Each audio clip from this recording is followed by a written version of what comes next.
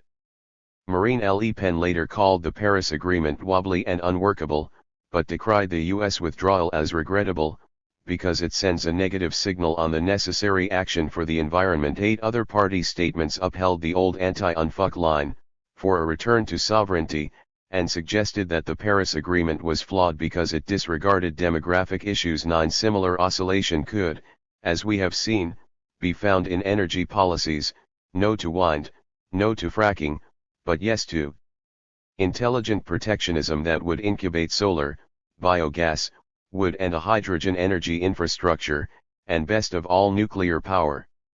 10 Clearly the FN had gone some distance from the days of watermelon cutting. BRRR, we're freezing our butts off. Those who believe in global warming are beyond help, Jean-Marie Le Pen tweeted during some cold days in Paris in February 2018. By then, 3 years had passed since he had been expelled from the party, which no longer even retained his name. It was now Rassemblement National, or National Rally, RN, Tricolore plus Vert. 11. The name change followed a crisis after the presidential election of 2017. Hopes that decades of painstaking front-building would bear fruit in the ultimate victory were dashed when Emmanuel Macron saw off Le Pen in the second round. During the soul-searching in the aftermath, she fell under the spell of Hervé Juvin, a self-styled essayist in his 60s who sought to outdo all competitors in concern for the environment. He wished to defend his biotope against invasive species. 12 In a rambling opus on the threats to human survival, he threw in the climate crisis and the sixth mass extinction alongside obesity, attention deficit disorder, opioids, sugar addiction, sterility, and a couch potato lifestyle, all conspiring to producing by the millions these populations of fat, ugly, and stupid individuals, a veritable biological degeneration of the species.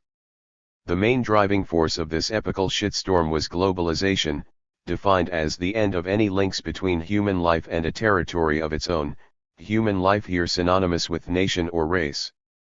If only the link to territory had remained unbroken, there would have been no alcoholism and no CO2 emissions. All went wrong the moment human populations were freed to settle in the most fertile and diverse ecosystems, such as France, causing a pressure on natural constraints that is totally unsustainable. Just look at the enormous impact of air conditioning on climate change. Hence the key to survival must be the closing of borders. The human species will save itself and other species when it shuts down entry points for aliens, which translates as Europe is the land of Europeans. Juvin would also slap tariffs on trade with countries that do not commit to zero emissions by 2040. He proposed that nationalist governments set up a 9-member council for life to implement these policies and exercise final authority upon any issue related to human survival, presumably including sugar addiction. 13. By spring 2019, Juvin had become so influential in the Rassemblement National as to draft the party's manifesto for elections to the European Parliament. It called for self-defense against a planetary nomadism in the process of destroying the continent and proposed a European ecological civilization. 14 During this campaign, Marine Le Pen spoke repeatedly of the enemy as nomads, against which the French must protect themselves and their earth. He who is rooted is an ecologist. He does not want the land where he raises his children to go to waste. But the nomad does not care, because he has no land. 15 A fresh new face of the RN, Jordan Bardella, leader of its youth federation, top candidate in the election and subsequently vice president of the party, was as dedicated to the green cause as Le Pen. It is by returning to the borders that we will save the planet. 16 Or, in a soundbite for the campaign and for this current of the far right more generally, the best ally of ecology is the border. 17 This time, the RN beat Macron, Le Pen enjoying a first sweet revenge, her party winning more seats representing France in Brussels than any other. By now, the French far right had definitively painted its nationalism green. And the recoloring extended beyond the RN. During the internal crisis in 2017, Nouvelle Ecologie joined a splinter group to form Les Patriotes, which sought to outmatch the mother party in environmentalism and insistence on French withdrawal from the EU, or Frexit 18 on fire with patriotic ecology. This party flopped badly in the 2019 election, and Nouvelle Ecologie became moribund. But the ideas lived on. Behind the party scene hovered the Nouvelle Droite, the fraternity of far-right activists with intellectual ambitions, led by Alain de Benoist, which had done so much to inspire the original formulation of the master frame. It stuck to the strategy of metapolitics, not stumping for candidates, not winning offices but shifting the premises of the political conversation and pulling the whole culture to the right. It had had some indisputable success in this regard. 19 While the Nouvelle Droite cared more for Europe than France, prefiguring the RN's eventual abandonment of Frexit and turn to a union of the far right, it was adamant about ethno-pluralist separation, each race in its own habitat, no mixing and dilution, conservation of differences as against the homogenizing forces of global capitalism, a position that made de Benoist befriend and publish Serge Latouche, maven of the French degrowth movement. The concern for rootedness linked up with a kind of ecology. Nature was here the theater of permanent combat between species and human races that must defend their own territories and give up on artificial, soft-hearted ideals of equality. 20 So strong was the pull of this metapolitical sphere that Marianne Maréchal Le Pen, Crown Princess of the RN, in 2017 retired from party politics, dropped Le Pen from her name and set up her own graduate school in Lyon to spread the ideas. In late 2019, she gave a programmatic speech, omitting anti-capitalist or degrowth rhetoric but combining the Great Replacement theory with love for nature, preserving landscapes, preserving the local. All this is actually an identitarian fight. 21 A young, fair-haired, more dashing version of Alain de Benoist, Marianne Maréchal was tipped to make a comeback and run for the Élysée. In the ecosystem of the French far right, the Catholic current re-energized by the struggle against same-sex marriage rallied behind something called Ecologie Intégrale, or Integral Ecology, a venture for preserving French men and women in their natural state, where they would respect the limits to how much nature can be bent and exploited. Whereas the Nouvelle Droite remained bitterly anti-Christian and fancied itself true to the pagan origins of the 30,000-year-old Indo-European race, the integral ecologists were out to save Catholic France. In ecumenical spirit, however, they ended up with similar ideas about the borders of nature. 22 The group Terre et Peuple, or Land and People, drove the same ideas towards a violent extreme, while some far-right activists took up survivalism, organizing survival trainings and setting up autonomous sustainable bases in rural areas. 23 A real trooper of these milieus, Alain Cyril, head of a publishing house that put out the Protocols of the Elders of Zion, also offered courses on permaculture, self-sufficiency, and how to get back to the land. Healthy and rooted products were on sale from his online organic food shop. While this could sound like preparation for the coming climate collapse, however, Cyril held onto the old dogma of global warming as a racket for eliminating borders. 24 He was one of the exceptions that proved the rule. In the late 2010s, the French far right, inside and outside Parliament, stood out for its broad ditching of denialism and acceptance of the reality of an ecological crisis. Had it thereby once again invented a new master frame? Green nationalism in theory. It would not be without antecedents. Much as the US has exported climate denialism to the rest of the world, it has given plenty of nourishment to this second current.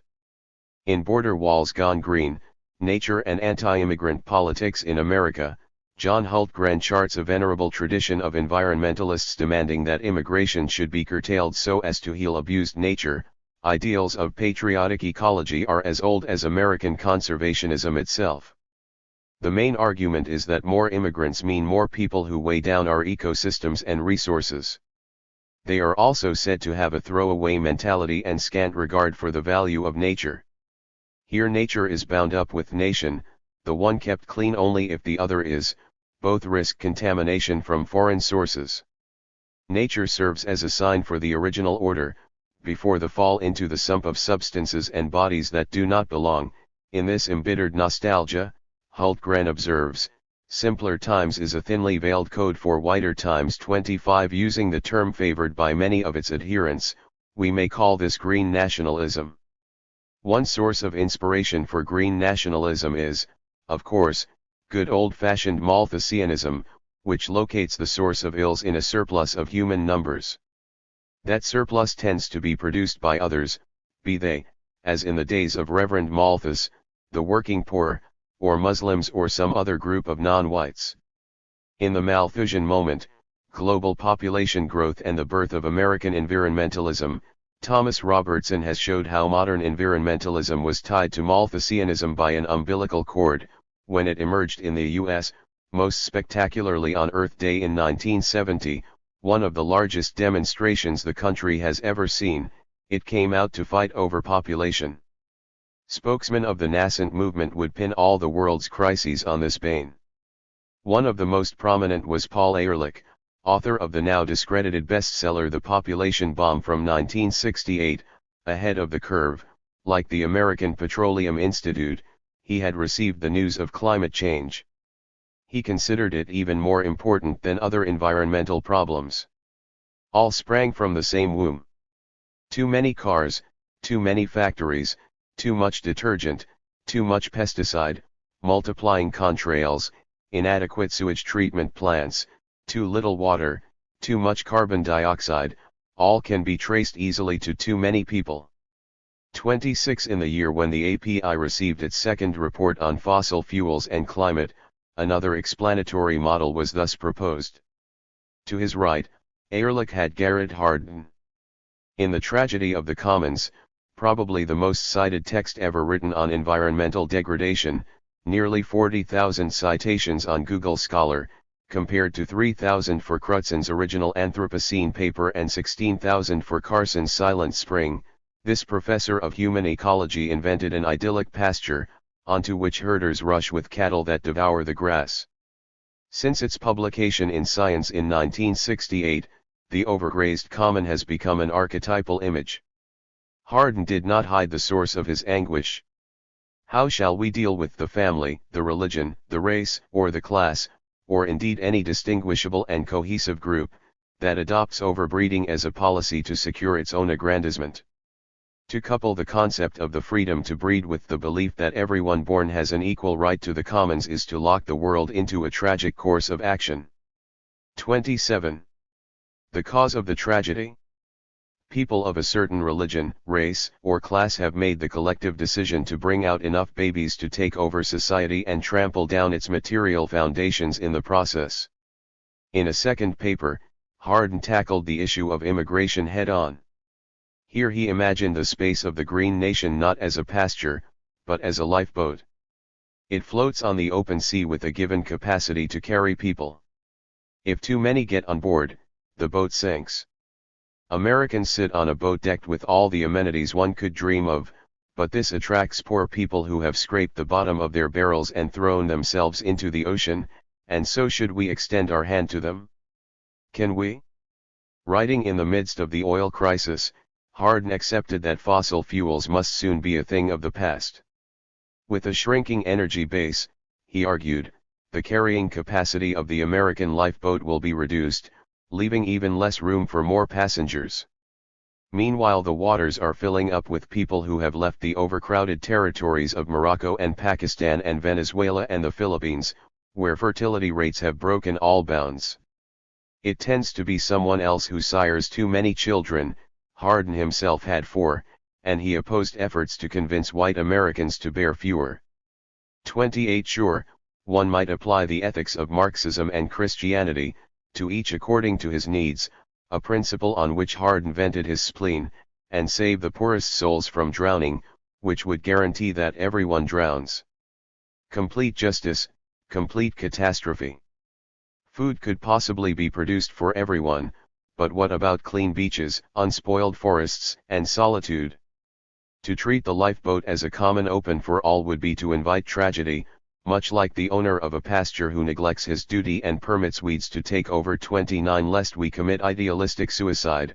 We, that is, white Americans, must set our priorities straight, consider the lifeboat the possession of our children, keep immigrants out and curtail the right to reproduce for those who have already snuck on board. Garrett Hardin also believed that blacks were by nature less intelligent than whites. He decried that black became beautiful and warned of a chaotic Norte Americano Central and detected a passive genocide in motion, more precisely a genocide against white people, committed by Muslims who, following a plan openly announced in the Iranian parliament, aimed to outbreed us 30. Neither Ehrlich nor Hardin was an oddball. In American environmentalism, pristine nature has long been held up as a crucifix against the advancing and seething non-white masses, whose proclivity to pullulate brings doom upon the planet. Explaining with steely logic why the environment is best protected through secure property rights and maximum enclosure, Hardin became the guru of bourgeois ecology. Edward Abbey seemed to belong in the opposite corner. Author of The Monkey Wrench Gang, the classic novel of eco-sabotage against corporate polluters, Abbey also wanted to call a halt to the mass influx of even more millions of hungry, ignorant, unskilled, and culturally, morally, genetically impoverished people, so as to save an open, spacious, uncrowded, and beautiful, yes, beautiful society. The alternative, in the squalor, cruelty, and corruption of Latin America, is plain for all to see. 31.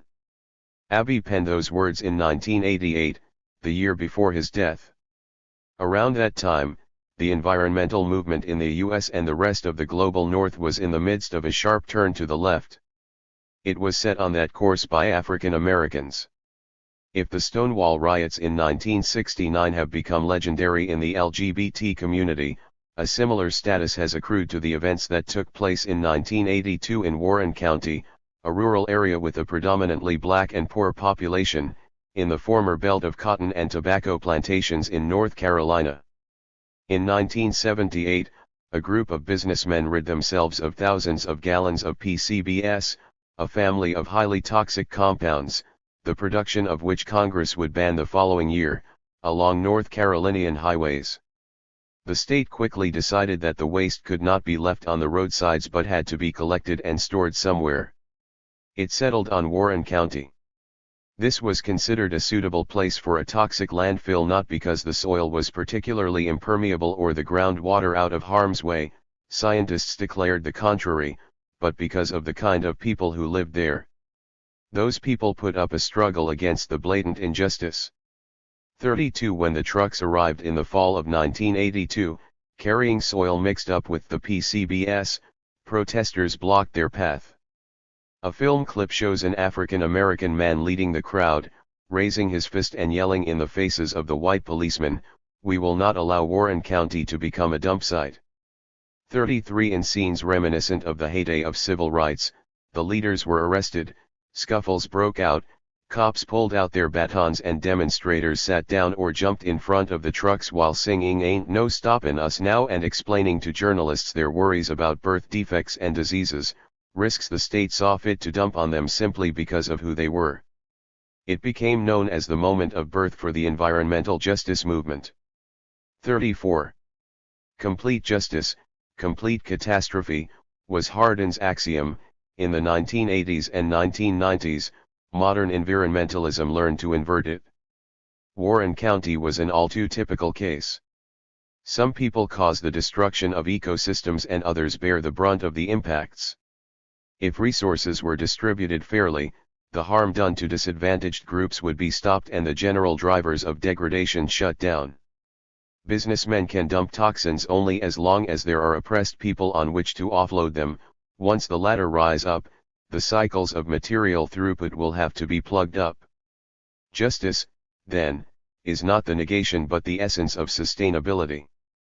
At the end of the 20th century, the standard-bearers of American environmentalism, notably the Sierra Club, flanked by Greenpeace, came around to this way of thinking, in campaigns, counter-summits, conversations in plenaries and panels. Here was the new master frame of this movement. 35. The Green nationalists were expelled and agitation against immigration terminated. Since then, ecology has been twinned with the left. This holds for the US and for most of the rest of the world, where the patterns of degradation and resistance tend to mirror those from Warren County. In places without number, environmental injustice is repeated and multiplied. But not all environmentalists have been happy with this turn. One self-identified victim of the purge was Dave Foreman, a household name in green circles since the early 1970s. In 1979, he was one of the founders of Earth First, the most militant wing of the U.S. environmental movement, whose activists lived on platforms in treetops and performed spectacular direct actions under his leadership. When Earth First caught the wind of justice and turned towards anarchism in the early 1990s, he broke with the organization in distaste at the pressure and infiltration from the class struggle/social justice left and went on to found the Rewilding Institute, associating his name with that concept. 36. In 2014, Foreman published Man Swarm, How Overpopulation is Killing the Wild World, in which he unloads his resentment against the left that stole his movement and closed its eyes to overpopulation. Climate change, species extinction, invasive species, dammed rivers, tamed wilderness, all derive from reproductive urges running amok. Drought in Syria? Deforestation in the Amazon? CO2 emissions spiking in China? We have come on like a swarm of locusts, but on closer inspection the swarm does not consist of a universal humanity, for it is some people who appear like locusts, first and foremost those who live in Africa, where population growth is unbelievably high. So it is in Latin America and most of Asia. Europe and the United States have performed an awesome deed by lowering their birth rates, but poor people are now busy sabotaging their success. They are heating up the planet by burning wood in stoves, spreading chemical brews and, the root cause of all evil, emitting ever more babies. Like the growth of a metastasizing cancer, the poor non-whites of the global south are ruining the planet in a way prosperous Europeans and Americans would never do, and now they are coming our way. 37. Immigration, the reader of Man Swarm learns, is the #1 threat to nature in the northern latitudes. Rich countries have been so stupid as to squander their awesome deeds by opening their borders to mass immigration, currently their sole source of population growth. It is immigrants who call forth new shopping malls, highways, parking lots, pipelines, coal mines in the US and Europe. Even after naturalization, foreign-born mothers continue to produce a disproportionate share of the babies, which is as much a cultural and political as an environmental calamity. Northern countries are being swamped by the ethnic makeup of immigrants, in accordance with a deliberate plan. Leaders of ethnic, tribal, immigration outfits, that is, Muslim or Latino countries, flatly say they want more immigration of their bunch for greater political might that will lead to takeover. 38. Thankfully, there are solutions, a whole bunch of them, in fact. Detect, detain, and deport immigrants. Track visitors. Once they have been deported, ban those people from ever setting their feet on our soil again, force the sending countries to shrink their populations, ensure that skilled workers of foreign descent go home to India, Pakistan, Africa, or wherever and make their homelands better. 39. An efficient border guard is the most effective guardian of life on Earth. If in the early millennium Dave Foreman was the gruffy caretaker of old-school American environmentalism, Paul Kingsnorth was the tortured soul and belletrist of the English kind. The author of acclaimed novels, Kingsnorth was one of the founders of the Dark Mountain Project, a network of writers and artists trying to develop stories that could speak to the realities of ecological collapse. 40. Launched with a manifesto in 2009, Dark Mountain organized annual festivals in Britain, published lavishly designed books and spread to like-minded practitioners of the fine arts, often former activists in the environmental movement, who had withdrawn in disgust or despair, in some other northern European countries. In 2017, Kingsnorth published Confessions of a Recovering Environmentalist, a collection of essays in which he laid out the philosophy that birthed Dark Mountain. As a young man, Paul vowed that this would be my life's work, saving nature from people. 41 Thus he joined the green activist milieu burgeoning in England in the 1990s. But after a decade on the front line, he had become disillusioned. Environmentalism, he found, was being sucked into the yawning, bottomless chasm of the progressive left. It elbowed out deep ecologists like himself, who were told that human, social justice and environmental justice go hand in hand, a suggestion of such bizarre inaccuracy that it could surely only be wishful thinking. Kingsnorth's essays ooze bitterness against the gaggle of washed-up trots who took over what used to be his movement. 42. To cap its victory, the left replaced love for the wild with a single-minded obsession with climate change. The climate issue is about as foreign to true environmentalism, which is all about protecting one's own local turf of nature, as Kafia's. For Kingsnorth, it can be integrated into the storyline of civilizational breakdown, but there's nothing particularly urgent about it, nothing that calls for action or concerted efforts. Indeed, any initiatives of that sort are bound to be a waste of time. Kingsnorth swings between highlighting the lack of certainty around climate change and surrendering to the fact that the climate is constantly changing, and if it brings us down in the end, then that's the way it is, and it is not necessarily a bad thing. Every extinction, after all, is also an opportunity. If the dinosaurs had survived, there would have been no humans. Everything changes, and the changes are not always pretty. Who said they had to be pretty? 43 This is the kind of equanimity Kingsnorth cultivated on the Dark Mountain, whose manifesto likewise rejects the idea that the converging crises of our times have solutions. Instead, we will face this reality honestly and learn how to live with it. 44 But we will not live with renewables. Part of the crime of the left is to turn the environmental movement into a cheerleader for zero-carbon energy technologies, worst of all wind power. The English moors so revered by Kingsnorth are to be staked out like vampires in the sun, their chests pierced with rows of 500-foot wind turbines, proof that environmentalism must be left to its ignominious fate. 45 If Kingsnorth gave up on that cause, however, there was another he learned to champion with gusto: nationalism. Following the Brexit vote, Paul Kingsnorth elaborated on ideas about green nationalism he had previously sketched. In an essay in The Guardian in March 2017, he rehearsed the old-fangled watchword "small is beautiful" and explained that this had been his reason to go green in the first place. He cherished the uniqueness of certain small places. 46 The nation made up the sum of them.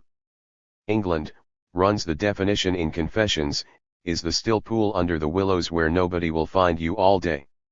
The sentimental bond to the willows and the moors is what constitutes an Englishman. A nation is about belonging to a specific place that is not quite like another place. 47 Now there is a force hell-bent on wrecking this green and pleasant place. Kingsnorth calls it globalism. The Dark Mountain Manifesto speaks darkly of cosmopolitan citadels. 48 A nebulous and nefarious alliance of leftists and neoliberals. This force seeks to stamp out national identities, impose a bland global culture, pull up the roots of ordinary people and turn them into citizens of nowhere. 49 Naturally, this version of green nationalism made for a clear result on the litmus test of immigration. In his post-Brexit essay for The Guardian, Kingsnorth affirmed that to a globalist, border walls and immigration laws are tantamount to racism or human rights abuse. To a nationalist, such as himself, they are evidence of a community asserting its values, which the English have a right to do as much as anybody else. 50 Mass immigration is the stick that the leftists and the neoliberals force down the throat of resistant Englishmen. Confessions contains some figures about the hair-raising levels it had reached in the early millennium. In 2011, 13% of England's population was foreign-born, while in the capital, English people had become an ethnic minority. 51 The latter statement clarifies what skin color one must have to count as English in the eyes of Paul Kingsnorth. Being English means being white. On this point, the spiritual father of the Dark Mountain Project showed no sign of his usual fatalism. When it came to mass immigration, there was no question of withdrawal or meditation or telling stories to learn to live with it. Here was a problem with a straightforward solution. Immigration and emigration should be pretty much balanced. This means a big cut in immigration from the present numbers, as Kings North proclaimed already in 2010. 52 patrol the borders, in short. Or, in the slightly more poetic words of Kings North's choosing, this is a magic island. It knows how to defend itself. 53.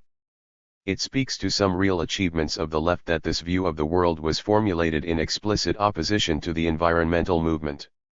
After the millennium, people like Foreman and Kings North had to climb trees that stood closer to the Front National than to Friends of the Earth. Thanks to the bifurcation of the 1980s and 1990s, ecology in northern countries had become more than a preserve for well-to-do white men, with the result that the ideas of green nationalism departed from it and moved over to the far right. There they went into hibernation, but in the rapidly warming 2010s, they came out in the open again. Something in the air beckoned to green nationalism. If Foreman, Kings North, and their ilk represented its highbrow version, or perhaps we should say middlebrow, there were also combatants ready to take action. Green nationalism in action, or, 3 things that happened on a Friday. Towards the end of the burning Swedish summer of 2018, one young girl could no longer stand the official passivity.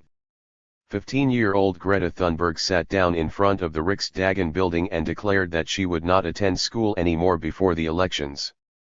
Once they were held, to little effect, she returned every Friday, ignoring her school duties, quietly sitting on the pavement, demanding that rich countries such as Sweden initiate emergency planning and slash emissions by more than 10% per year. Relatively isolated in her native country, Greta Thunberg soon inspired a wave of school strikes across Europe. With a speed hitherto unseen in the struggle against climate change, the movement snowballed towards the date of March 15, 2019, when strikes were planned in places stretching from Mexico City to Delhi. This would be the day when the call for radical action could no longer be ignored.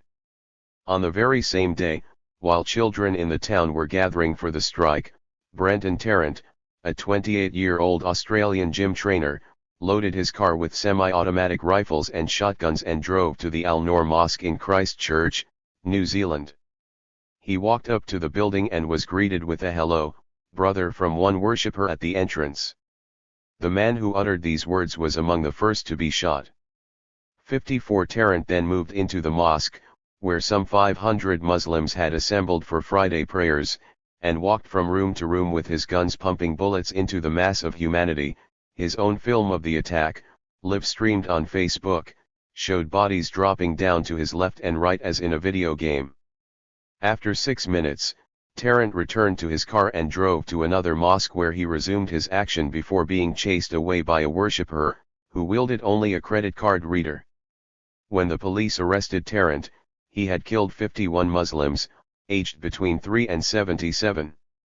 He had also, naturally, relegated the 1.5 million school strikers across the world to a distant second place in the day's newsreels. Tarrant's lodestar was Anders Breivik, from whom he claimed to have received blessing for his action. Just like him, he had composed a manifesto to explain its rationale. It begins in semi-automatic style: "It's the birth rates. It's the birth rates. It's the birth rates. Muslims are drowning the world with their children, which is why those children need to be killed. White nations have failed to maintain replacement-level fertility, putting themselves on the chopping block of invaders who are bent on white genocide." 55 It follows that white people need to have more children, but they will only be saved if they start reducing the numbers of the enemy. As in all other similar writings, the end is nigh, time running out, apocalypse galore in old Europe. Tarrant describes his travels in France as particularly harrowing. He found villages and cities alike overrun by Muslims, whose conquest had never been opposed. The sole hope he could discern in the country was the election campaign of Marine Le Pen in 2017, when Macron defeated her. Tarrant, according to his own account, broke down in tears and decided to act. The French right appears to have taught him about the Great Replacement, the title of his manifesto. In matters of ecology, he likewise took the French line. where Breivik's mega-manifesto overflowed with quotations from Battier and references to Mark Stein and hundreds of footnotes dripping from the pages, Tarrant, less megalomaniacal, not so fond of books, structured much of his shorter text as a self-interrogation. One question reads, why focus on immigration and birth rates when climate change is such a huge issue? Answer: because they are the same issue. The environment is being destroyed by overpopulation. We Europeans are one of the groups that are not overpopulating the world. The invaders are the ones overpopulating the world. Kill the invaders, kill the overpopulation, and by doing so save the environment. 56. One of the 73 pages of The Great Replacement carries the headline "Green nationalism is the only true nationalism." Here Tarrant equates the protection of nature with that of the white ethnic stock and vents a recognizable complaint. For too long we have allowed the left to co-opt the environmentalist movement to serve their own needs. The left has controlled all discussion regarding environmental preservation while simultaneously presiding over the continued destruction of the natural environment itself through mass immigration and uncontrolled urbanization. Continued immigration into Europe is environmental warfare and ultimately destructive to nature itself. The Europe of the future is not one of concrete and steel, smog and wires, but a place of forests, lakes, mountains and meadows. 57. With this disquisition, Tarrant parted company with Breivik and the bulk of the European far right. This gave a party like the AfD a chance to take a distance from his ideas, 9/10 of which it shared. One AfD representative in the State Parliament of Berlin and member of that institution's Environmental Committee, Harald Loch, tweeted his condolences to the victims of the massacre. He made sure to add that the culprit justified his act with overpopulation and climate protection. The peddlers of climate panic share a responsibility for this development. #Greta Thunberg. 58. With that hashtag, this AfD politician arraigned the strike leader as responsible for the massacre. It should be rather obvious that two ideas came together in the deed of Brenton Tarrant: the idea that there are too many Muslims/immigrants/non-whites around, and the idea that there are too many people for this planet to stay healthy. It was at that junction he turned towards the Al-Noor Mosque.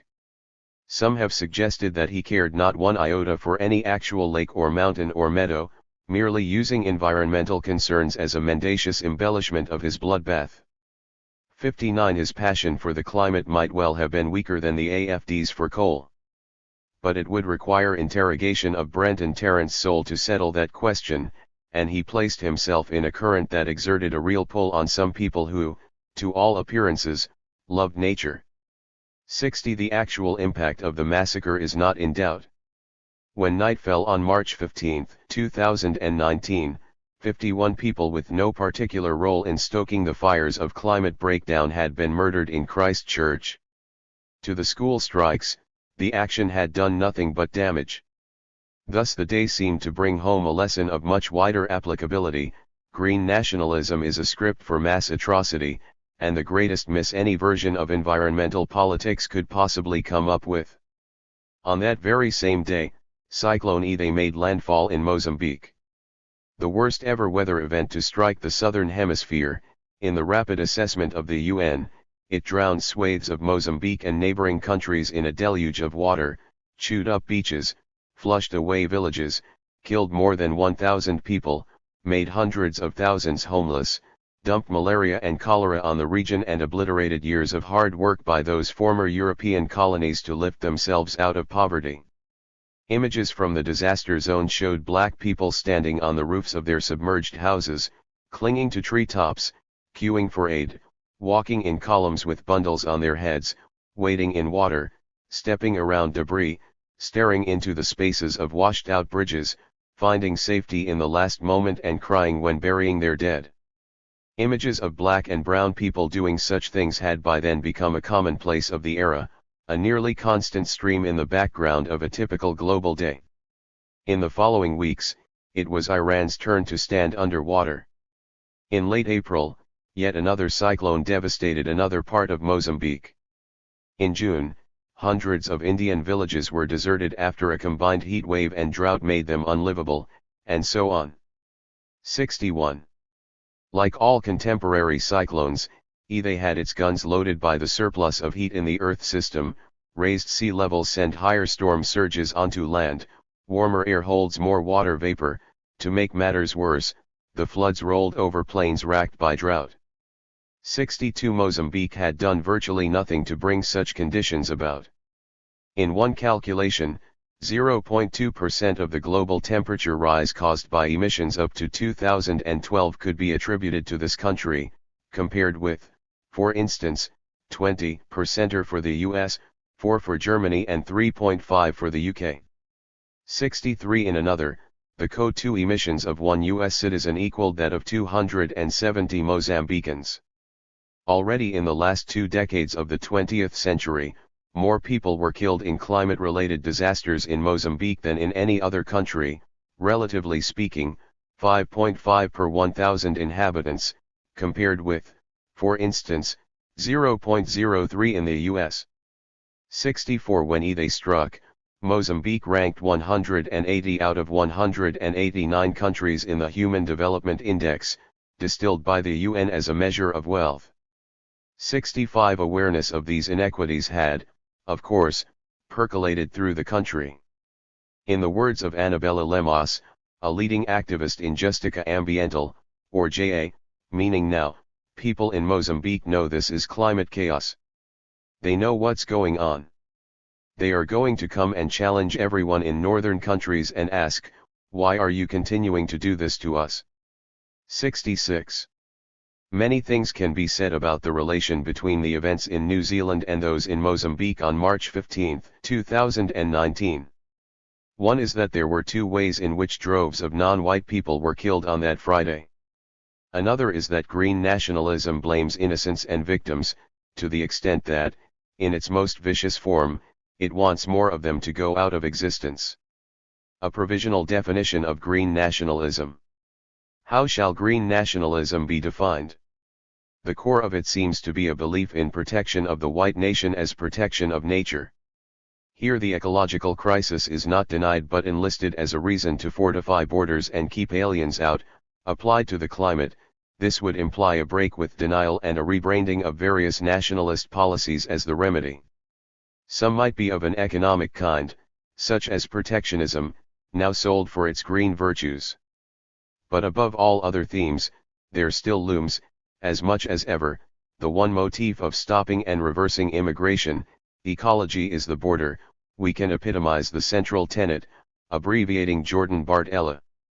Thus defined, green nationalism possessed a relatively coherent shape in the 2010s, uniting parties such as Rassemblement National, thinkers like Foreman and Kings North and combatants like Tarrant. The latter was not an isolated loner. Less than half a year after the Christchurch massacre, on August 3, 2019, a man entered a supermarket in El Paso, Texas, gunned down 22 people and left behind a manifesto explaining that he had to kill Latino people to save the environment. 67. 2 main tributaries of green nationalism can be readily identified, Malthusianism and the mysticism of national nature. If the former was paramount for someone like Garrett Hardin, the latter made the heart of Paul Kingsnorth beat fast.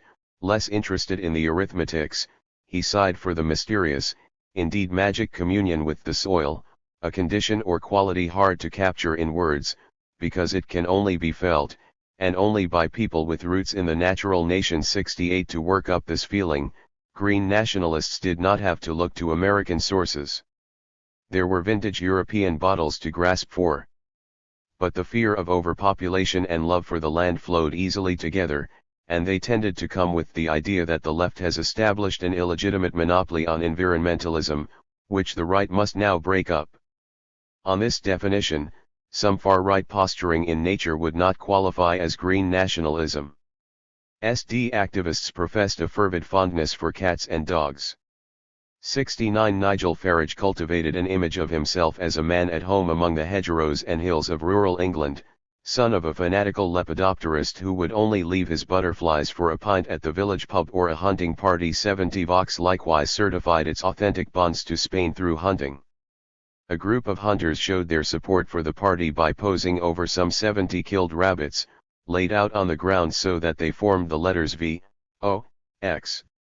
In Andalusia, the Vox chapter joined the local hunting federation to promote knowledge of this practice in schools, as a real vision of the natural world not distorted by animalism or political ecology. 71 Santiago Abascal posted pictures and videos of himself riding his horse, drinking from rivers flat on his belly, stroking fields of wheat, looking out over his nation, broad chest, erect stature, from a sharp escarpment, but in all of this, one element was missing, the sense of an ecological crisis, least of all one concerning climate.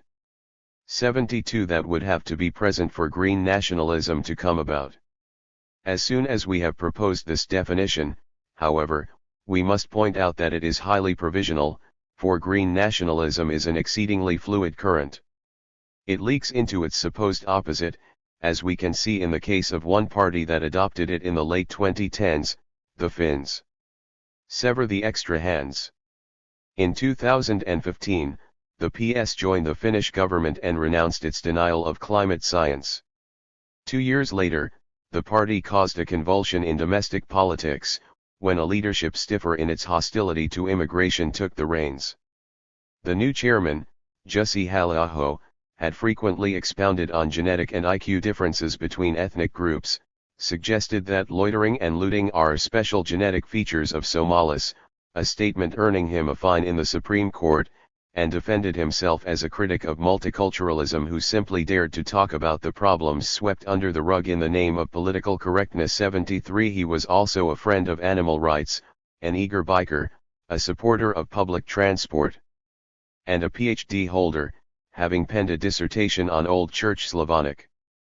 With the party firmly in his hands, he shifted it several steps to the right. The Prime Minister from the Centre Party could stomach the PS no more and kicked it out of the government. Some ministers resigned from the Finns to stay on their posts and formed the more moderate Rump Blue Reform, while the hardcore went back into opposition. There it retained its acceptance of the fact of anthropogenic climate change.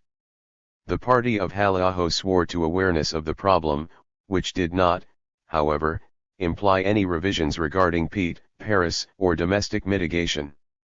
To the contrary, Halla-aho argued that any policies making Finland less attractive for business would push industries to other countries, where they would emit more CO2. Best for the climate would be to maintain Finnish competitiveness, or, environmental action is move a factory from Poland or China to Finland, in the words of Laura Hatasaari, second in command. 74 But a different message garnered the highest profile: the catastrophe is driven by overbreeding in and immigration from the Global South. Enormous population growth in the Middle East, Africa, and Latin America is the cause of climate change and all the other crises, said Juho Irola, third in command. 75 Muslims in particular produce too many offspring. 76 Environmental action is keeping borders closed. To allow the Muslims and the Africans to come in would be to encourage them to multiply their emissions, said Ali Immonen, smart young ideologist of the PS. We have to prevent big population flows in order to save the earth. 77. Immonen was also the leader of Suomen Sisu, the main outfit of Finnish white supremacism, which sprinkled its propaganda with cues to a certain political past. The natural abbreviation for Suomen Sisu, of course, is SS, but the group purported to prefer SUSE. For a symbol, it chose an octagon not dissimilar to the swastika or sun cross, while its charter consisted of 14 principles. As the initiates would know, the number 14 was shorthand for the 14-word slogan "Come Meme we must secure the existence of our people and a future for white children," repeated several times in Brenton Tarrant's manifesto. The Charter of Suomen Sisu began with the stated aim of securing the existence of our people and the preservation of true and natural diversity, likewise 14 words. The 8th point talked of a responsible relationship between man and nature, the 9th of unhealthy consumer society, but the primary purpose of the SS was to fan the flames of nationalism in everyone. We believe that once it bursts into flames, it will create efficacious action. The website of the group featured pictures of Immonen in a blue tie as well as activists shooting with their guns in a forest, common practice for members during summer camps. The most famous activist of the SS, however, was Halla-aho himself. It was his clique of SS allies that now ran the party machinery of the Finns. 78. Green shades of brown were present in both branches. One up-and-coming PS politician, Tapio Lamsa, broke some new ground by arguing that driving the herds, i.e. facilitating the movement of refugees, increases emissions from the transport sector. Artificial displacements, i.e. receiving asylum seekers, stimulate immigrants to have even more carbon-hungry babies. Furthermore, Finland should respond to foreign mega-emitters of CO2 by imposing import tariffs from those shit-blowing countries. 79. The shit-blowing countries were, in the official view of the party, the developing ones, guilty of rapidly increasing their fossil fuel consumption and taking away industries from northern countries such as Finland. Finns, by their nature, do not blow shit. The Finnish people have a strong and unique connection with nature. White as innocence, nature has always been an inseparable part of Finnish folklore and identity, an everlasting national property foreigners must not be permitted to sully. The party that just a few years earlier had portrayed concerns about climate change as a black hoax cooked up to skin the Finns thus flipped the narrative and posed as nature's angels, and the volte-face appeared to cause no interruptions. It was a smooth passage. It entailed no rethinking of the actual extraction or consumption of fossil fuels in Finland. It did, however, link up with a particular tradition of Finnish ecology, which had its own Gerrit Harden in the figure of Pentti Linkola, an ornithologist, fisherman, forest protector, and productive writer, who embraced the grimmest version of lifeboat ethics and urged the lucky riders to take the ship's axe and sever the extra hands that clutch at the sides. 81. A cult figure for hardline green nationalists around the world, Linkola agonized over immigrants maintaining sky-high birth rates. Long after settling down, there is no use in counting the immigrants at the border, one should wait a while and look in their nurseries. He recommended euthanasia, capital punishment, the abolition of overzealous rescue services, forced abortion and sterilization, and possibly also infanticide as the first axes to grab. By the time of the next national elections, in spring 2019, the moderate blue reform had been obliterated, while the Finns sailed ahead of most other parties. In the wake of the IPCC report and the school strikes, climate had become the #1 concern of voters. The Finns, of course, argued that their core concern harmonized perfectly with it. In these climate elections, as they were generally perceived, parties competed in proposing measures for domestic emissions cuts, with one exception. The PS was still the only party refusing national climate goals. If it no longer denied global heating as such, it vehemently denied any need for Finland to do anything about it, except by shutting out the rest of the world. Variations on the argument became shriller and shriller as election day approached. If Finnish people stopped breathing, it would not affect climate change in the slightest. Halla-aho, if every Finn shot himself, it would do nothing to stop climate change. Irola, Finland has done more than any other country and has the smallest emissions in the world and has already done too much. An MP and union activist, if Finns stopped driving cars, it would delay global Armageddon by 1 minute. A candidate from the southeast. 82. When the Social Democrats broke the taboo on dietary habits and proposed a meat tax, the Finns were up in arms. This would take the sausage from the mouth of workers and make the food of pets so expensive as to cause rivers of tears. What do you say to the little girl or boy who cries when mom and dad say they can no longer afford their loved little poodle and take it away to be axed? It is a big question. 83. No Finns needed mend their ways. Instead, the party found faults with Poland, China, India, population growth, and development aid. Peat was as dear as ever. It's for us what oil is for Norway. 84. All other parties were guilty of climate hysteria, particularly heinous as it discouraged fertile Finns from having children. Some reports said young couples had second thoughts, given the state of the planet, and thereby depressed the right sort of birth rates. 85. Climate hysteria became the new far-right keyword. It pulled the Finns back towards default denial, Halla-aho unable to prevent himself from throwing doubt on the science. he tweeted, "Why is it okay to stir up panic on climate change, even though its negative consequences are still largely theoretical, but at the same time, it is not okay to stir up panic on immigration, even though its negative consequences are very concrete." 86 Up until the final votes had been counted, it was unclear if the Finns would become the largest or second largest party. Given its internal split and right-wing turn, many observers had, only months earlier, expected it to perform badly. Halla-aho became vote king, receiving more votes than any other candidate, but the party ended second, 7,666 votes behind the Social Democrats. 87 Its supporters partied into the night. The light of the Danes. In the climate elections of 2019, Finland got its most left-leaning government in 2 decades. Neoliberal hegemony appeared to be broken, when the newly formed cabinet, a coalition of Greens, buoyed by the Greta Thunberg effect here as elsewhere, Social Democrats and reformist socialists, presented a 200-page dossier of policies to make Finland carbon neutral by 2035. No flexible mechanisms were included. The country would see the transition through by its own means. This spelled the end of peat and coal, the rolling out of wind and solar, electrification of transport and heating, expansion of the rail network and a series of other infrastructure projects, covered by public investments also slated to raise employment and reverse years of austerity measures. The plan for the world's first fossil-free welfare state made waves outside the country. 88 Inside, it appeared to have mass support, some 70% are calling for radical climate action, but in the wings waited the Finns. One post-election poll put them on top.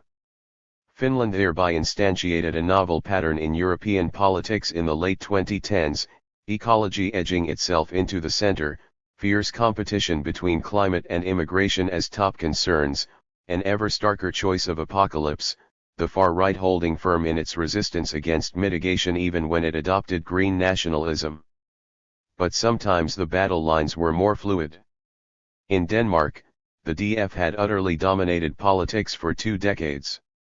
The country seemed to be in the grip of a chronic national psychosis about Muslims, expressed in ever more brutal measures against them. In 2016, the Danish state started confiscating jewelry and cash from refugees upon arrival, supposedly to make them pay for the services rendered.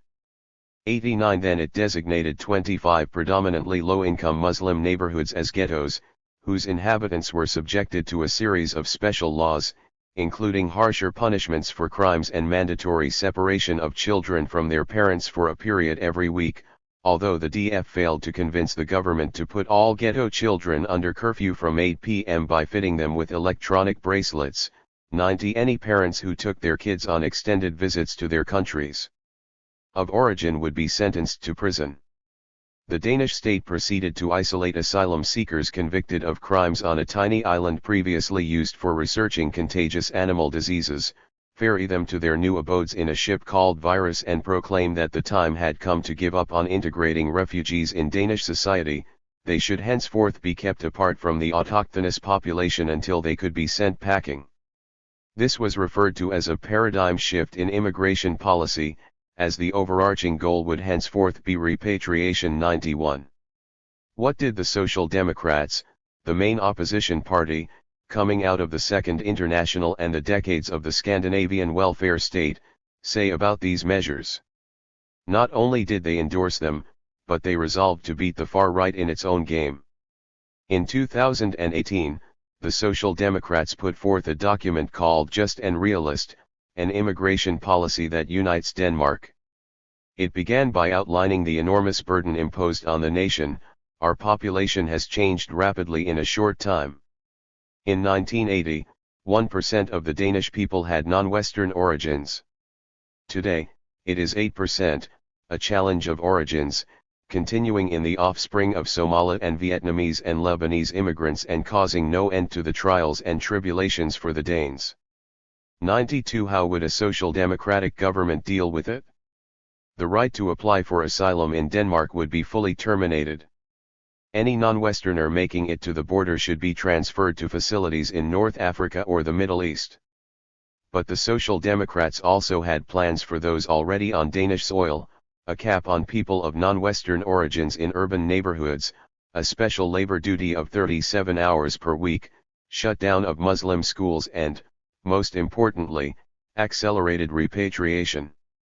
The Social Democrats proposed that any refugees who still managed to approach Denmark, perhaps via the UN, should be subjected to massive counseling to deter them from staying, that citizens of non-Western origin be stripped of their citizenships if convicted of a crime, and that a range of economic incentives be put in place to persuade non-Westerners to return to their country of origin. 93. Waving this plan before the Danish people, the white Danish people, that is, the Social Democrats placed themselves to the right of the conservative DF-backed government. 94. It was a sign of a country in the throes of fascisation, as the process used to be known in the interwar period. We shall return to this concept below. Perhaps the most remarkable aspect of the document, however, were some other opening lines, just before it recapped the burden of a jump in non-Western origins from 1 to 8%. Here the party, in a statement signed by its chairwoman Mette Frederiksen, explained that the burden will become heavier in the years ahead. Climate change will cause even more people to move. Add to that a doubling of Africa's population until 2050. 95. The Danish Social Democrats thus came close to another line of reasoning: in a warming world, it is even more imperative to patrol borders and send people home. 96. A party that once professed socialism flirted with green nationalism, although in adaptationist form, the climate crisis justifying harsh crackdowns on non-Westerners rather than the latter solving the former. But the party also had ambitions in the field of mitigation, this being a social democratic party with no tradition of denial.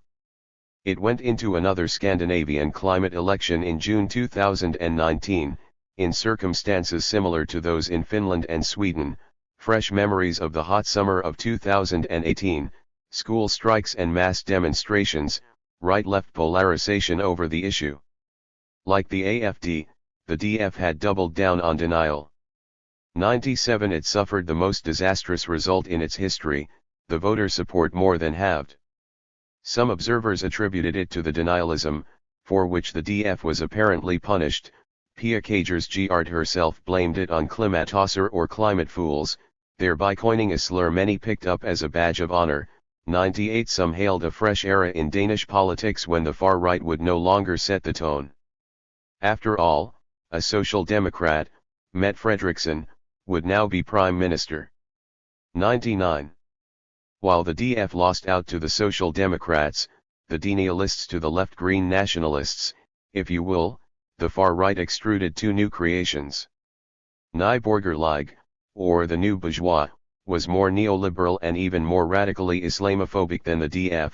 Things just get worse and worse, the more people come from Muslim countries, declared leader Pernille Vermeulen, who had ties to alt-right and neo-Nazi groupuscules. Muslims must be stopped in every manner we can find.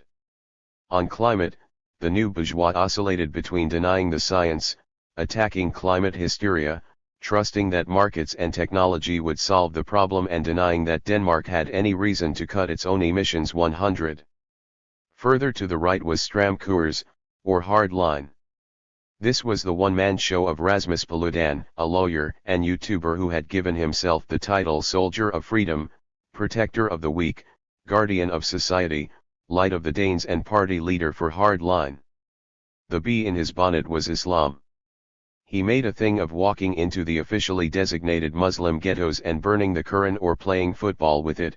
In April 2019, such a happening instigated a riot in Copenhagen, with the youth of the Nørrebro ghetto battling Paludan's police escort and burning barricades. Support for him instantly shot up. The state responded by activating the ghetto laws that doubled sentences for any convicted rioter. Paludan was invited to TV studios to present his manifesto to the public: mass expulsion of people of non-Western origins, a total ban on Islam, a policy of ethno-nationalist utilitarianism defined as the greatest amount of good for the greatest amount of ethnic Danes. When asked about the climate crisis, he spoke about immigrants throwing trash on the streets. Hardline garnered 1.8% of the votes, just below the 2% threshold for entering parliament, but enough to receive hefty state subsidies for political parties. With 2.4%, the new bourgeois made it through. 101 The story of the Danish far right did not appear to have reached its final chapter. More climate elections were certainly in store. Could the far right stay relevant in them? Population and soil. The ideas of green nationalism also sprouted in some Central European soils. To the right of Fidesz stood Jobbik, the second largest party in Hungary in the 2010s, which, apart from its even more virulent assaults on Jews and immigrants, distinguished itself by warning, if only parenthetically, about the evils lurking in a warmer world. Party spokesman Kepli Lehos used the occasion of Earth Day in 2018 to remind his fellow Hungarians that they already suffered from droughts and floods.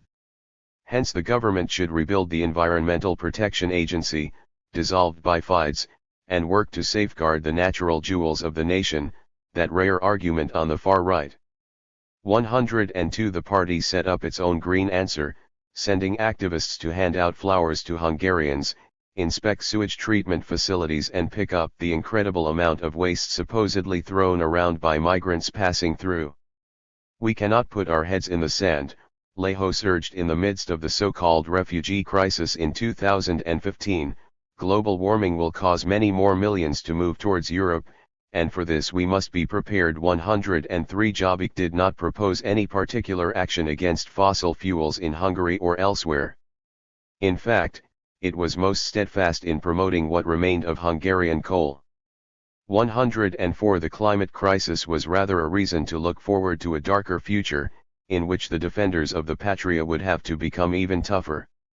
In Germany, the AfD housed a wing simply known as Der Flügel, headed by Björn Höcke, a high school history teacher who, as he liked to point out, would have loved to continue his job but felt compelled to enter the fray and fight the decay of German culture. He became local chairman of the AfD in the picturesque, forest-clad province of Thuringia.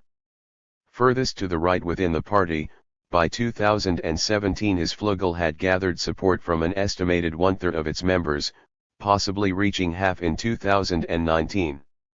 105 Höcke was the main agent of the radicalization of the party. Straddling street and state, he maintained close ties to the extra-parliamentary right, notably the anti-Muslim Pegida, the Nazis rioting in Chemnitz in 2018 and the Institute for Staatspolitik, a private institute striving to educate a new nationalist elite, while dissociating himself from the neoliberal elements within the AfD. 106 Instead he advocated an ethnic version of a post-growth economy. It was a message he had already blasoned. In 2008, he had blamed the financial crisis on a monocultured world economy and interest-based capitalism, shibboleths of a certain German political tradition. 107 To break out of the chokehold, the nation must strive towards a post-Wachstumseconomy, an economy that no longer has to grow to feed high interest rates and is therefore free to respect the limits of nature. 108 Sustainability would follow from the resuscitation of Germanness. I keep stressing that the question of identity is the central one for humanity in the 21st century, because it holds the key to ecological and economic homeostasis, or the balancing self-regulation of society. The Germans and the Europeans have the task to rediscover the value of their high culture and eject their ancient adversaries. 109 Höcke advocated ethno-cultural segregation on a continental scale. Once Islam has been removed to its own grounds east of the Bosporus, a pure West and an Islamic East can potentially start cooperating as two separate Großraum. But this would require the rewinding of population movements, after 70 years of misrule, commencing after the Second World War, that is, Germany must enforce the remigration of the non-ethnic Germans who have sunk the nation into a morass. That would also be an ecological cleansing. To the prohibition of the immigration of foreign people, Höcke added the prohibition of investment by foreign capital, to the purification of the nation, an economy in a steady state. 110. As a further gloss on this dark green nationalism, Björn Höck gave a lecture at the Institute for Statspolitik in 2015 on the theme of population ecology.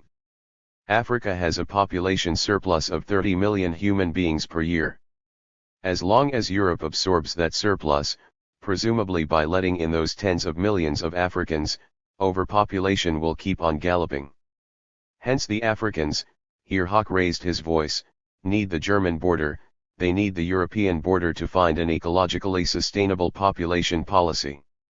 And the countries of Europe need those same fortified borders against Africa, and more urgently the Arab world, for fully understandable phylogenetic reasons. More specifically still, Europeans constitute a biological taxon pursuing its own evolutionarily determined reproduction strategy. In Höck's terminology, the European population is a Platzhalter type, roughly the type that holds space. The strategy of this type is to optimally exploit the capacity of its Lebensraum.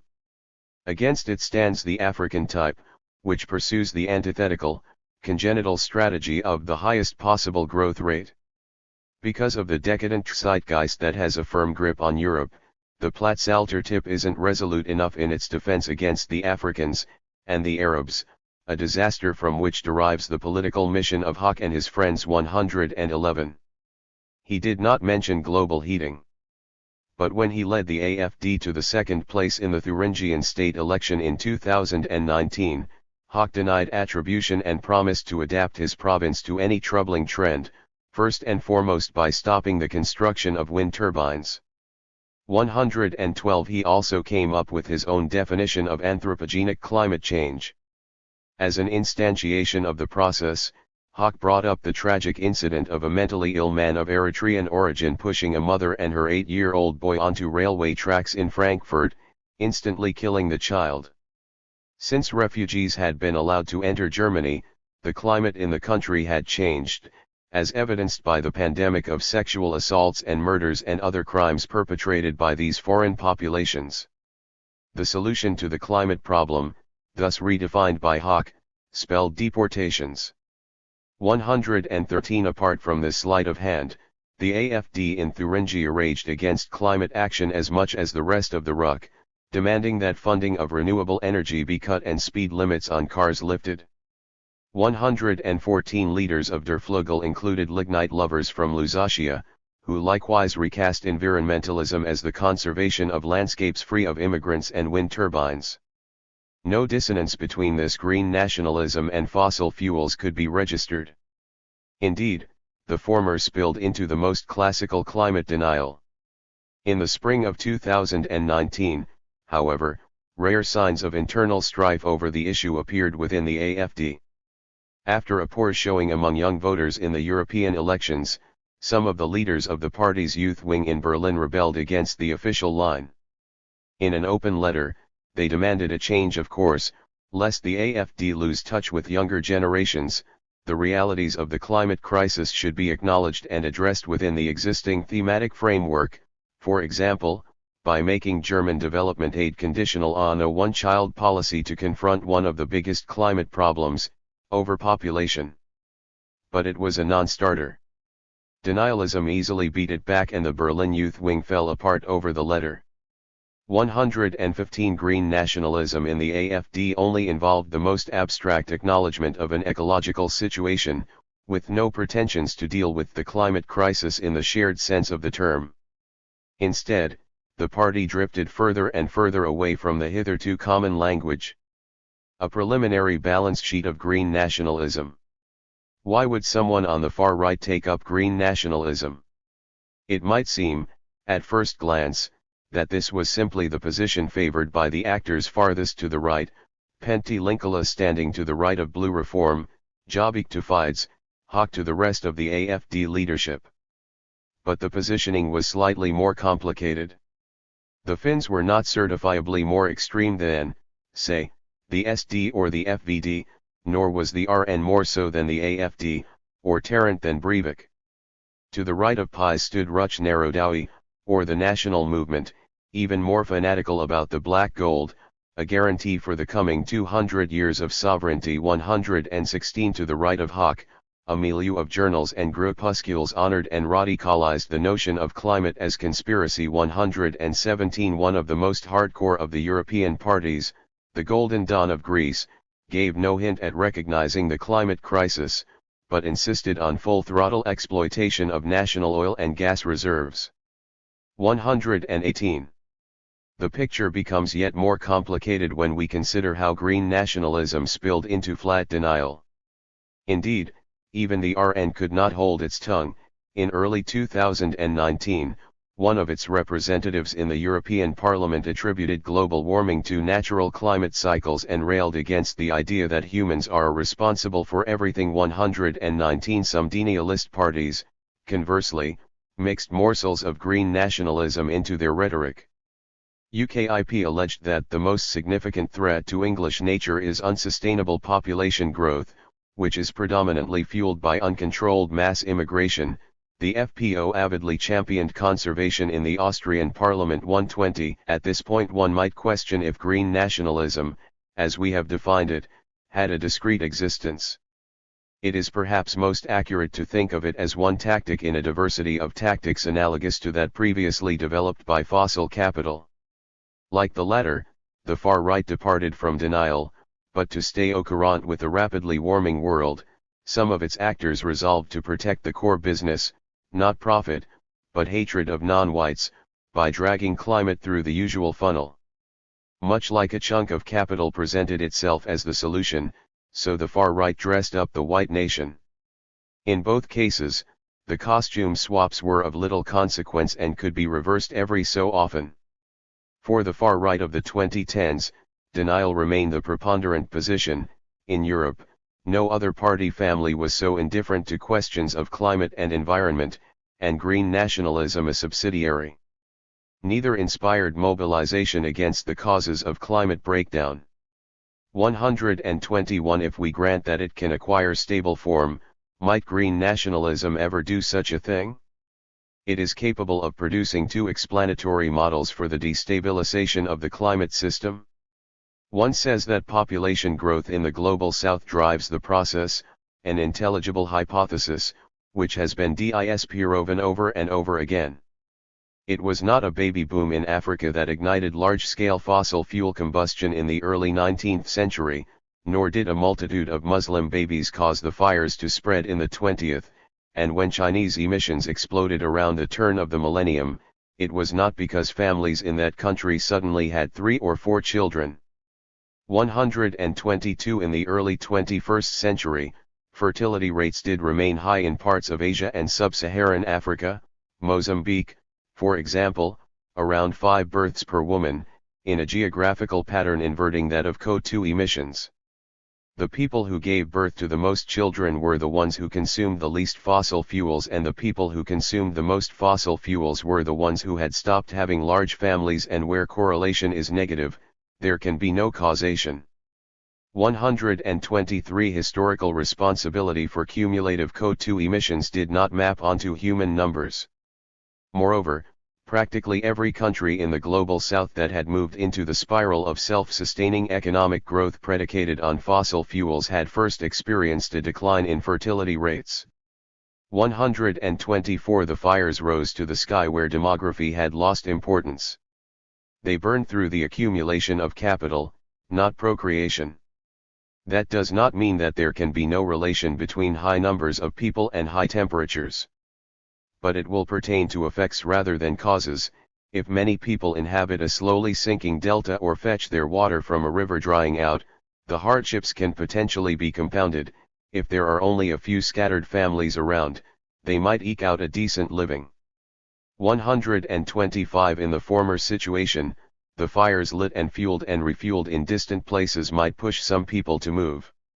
Here emerges the possibility of climate breakdown inducing migration, and here, even more conspicuously, we are dealing with effects not causes. The second explanatory model of green nationalism, immigration to the global north drives climate change, does not deserve to be called a hypothesis. It is pure superstition. Someone who thinks that the transportation of refugees is a significant source of CO2 has furnished their own overheated reality, and so has, indeed, anyone who believes that the trajectory of greenhouse gas emissions in the US and Europe is conditioned by the arrival of migrants. But the superstition has an evident logic to it, because the far right is only the far right insofar as it filters every problem through its hostility to non-white others.